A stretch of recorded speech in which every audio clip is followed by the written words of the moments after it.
안녕하십니까. 전종희 목사입니다. 5월 11일 토요일 매일 성경 묵상입니다. 사도행전 5장 27절로 42절입니다. 그들을 끌어다가 공회 앞에 세우니 대제사장이 물어 이르되 우리가 이 이름으로 사람을 가르치지 말라고 엄금하였으되 너희가 너희 가르침을 예루살렘에 가득하게 하니 이 사람의 피를 우리에게로 돌리고자 함이로다. 베드로와 사도들이 대답하여 이르되 사람보다 하나님께 순종하는 것이 마땅하니라. 너희가 나무에 달아 죽인 예수를 우리 조상의 하나님이 살리시고 이스라엘에게 회개함과 죄사함을 주시려고 그를 오른손으로 높이사 임금과 구주로 삼으셨느니라. 우리는 이 일의 증인이요 하나님이 자기에게 순종하는 사람들에게 주신 성령도 그러하니라 하더라. 그들이 듣고 크게 노하여 사도들을 없이하고자 할세 바리새인 가말리엘은 율법교사로 모든 백성에게 존경을 받는 자라. 공회 중에 일어나 명하여 사도들을 잠깐 밖에 나가게 하고 말하되 이스라엘 사람들아 너희가 이 사람들에게 대하여 어떻게 하려는지 조심하라. 이 자리에 드다가 일어나 스스로 선전하며 사람이 약 400명이나 따르더니 그가 죽임을 당하며 따르던 모든 사람들이 흩어져 없어졌고 그 호적할 때 갈릴리 유다가 일어나 백성을 깨어 따르게 하다가 그도 망한즉 따르던 모든 사람이 흩어졌느니라. 이제 내가 너에게 말하노니 이 사람들을 상관하지 말고 버려두라.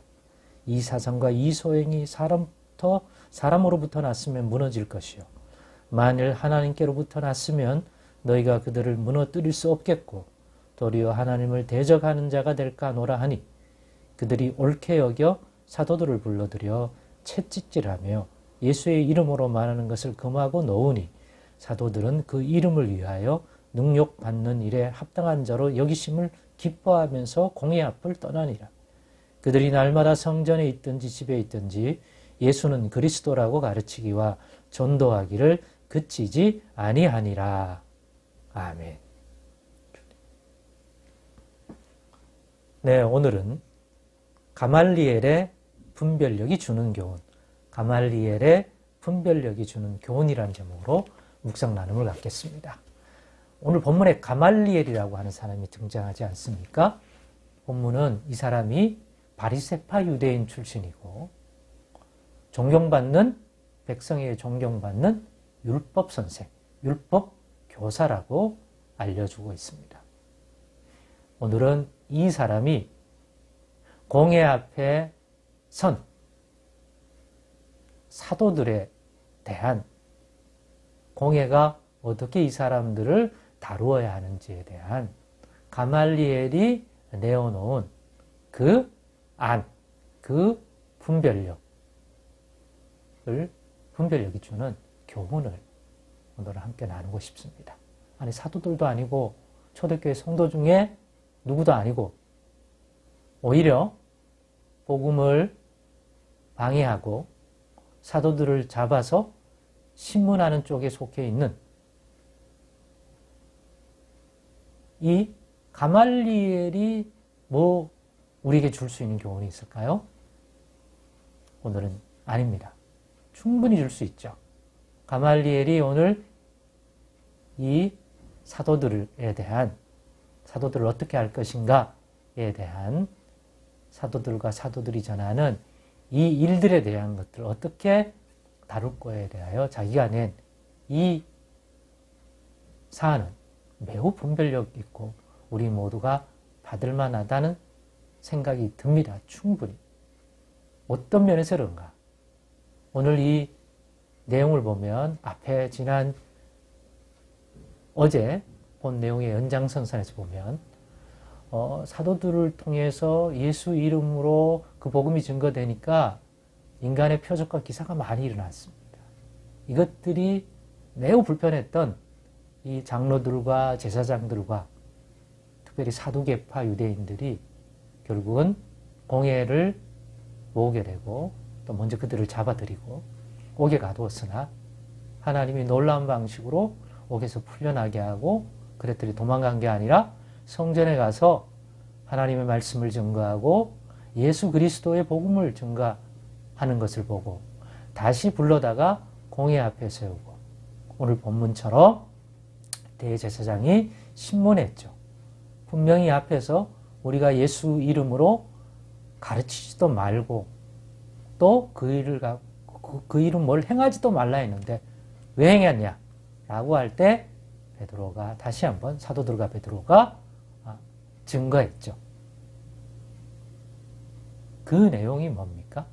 29절에 나오지 않습니까? 사람보다 하나님께 순종하는 것이 마땅하도다. 너희가 나무에 달아 죽인 예수를 우리 조상의 하나님이 살리시고 이스라엘에게 회개함과 죄사함을 주시려고 그를 오른손으로 높이사 임금과 구주로 삼으셨느니라. 우리는 이 일의 증인이요 하나님이 자기에게 순종하는 사람들에게 주신 성령도 그러하니라. 자신들과 하나님이 택하여 사도의 직분과 복음의 증인 삶은 자신들과 하나님이 이 땅에 주 믿는 자들, 하나님의 다스림 따라 살겠다고 회개한 자들에게 준 성령이 또한 오늘날 이 예수의 그리스도됨, 예수에 대한 증거를 하고 있다. 그걸 듣고 노에서 제거하려고 죽이려고 했습니다만 그때 가말리엘이 일어나서 그거는 지나친 처사다. 그럼 어떻게 해야 되겠느냐? 오늘 본문처럼 얘가 있지 않느냐? 사람들을 미혹해서 이스라엘 백성들을 이끌었던 그런 인물 중에 드다라고 하는 인물과 또 갈릴리 출신의 유다라고 하는 인물이 있었는데 어떻게 됐냐? 사람들이 많이 따르더니 그 지도자가 죽으니까 다 흩어지고 다 사라지고 스스로 자기들이 알아서 소멸하지 않았느냐. 그렇다면 이것도 같이 보자. 만약 이들이 전하는 예수 이름으로 전하는 이 모든 것들이 사람에게 났으면 분명히 이것도 저절로 소멸될 것이다. 진실이 아니니까.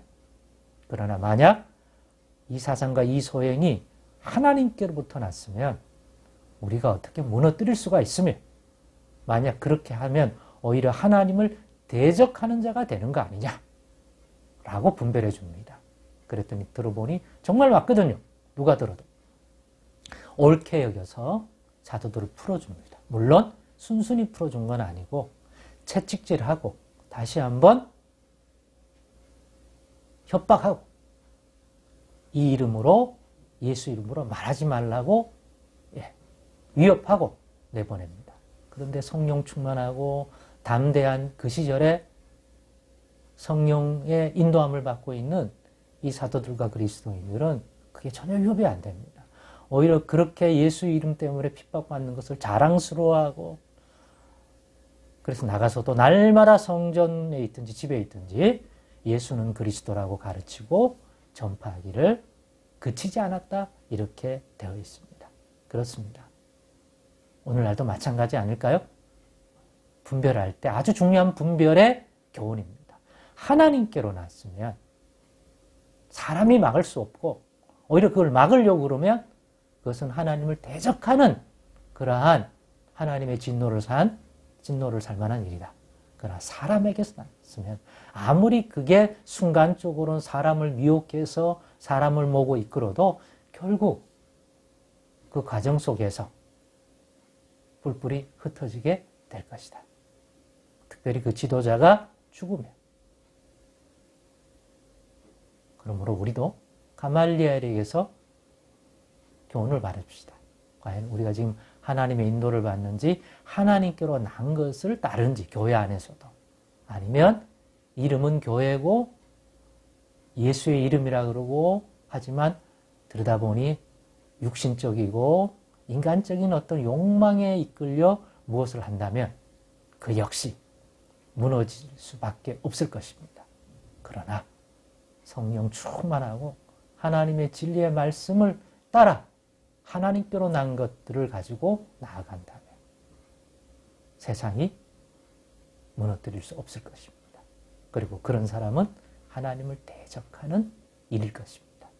그러니 오늘도 우리도 이러한 분별력을 가지고 혹시나 우리도 분별력이 떨어져서 하나님께로 난 것이 아닌데 하나님께로 난 것처럼 우리가 생각하거나 아니면 그렇게 미혹하는 것들이 있다면 오늘의 이 말씀으로 분별하는 것 충분히 유익되리라고 봅니다. 기도하겠습니다. 하나님 아버지, 사람에서 난 것과 하나님께로부터 난 것의 차이를 우리가 늘 기억하며 분별력을 가지고 이 땅에서 살아가기를 원합니다. 성령 안에서, 진리 안에서 더 온전한 분별력으로 예수 믿고 살아가는 저희들 되게 해 주옵소서. 예수님의 이름으로 기도드리옵나이다. 아멘.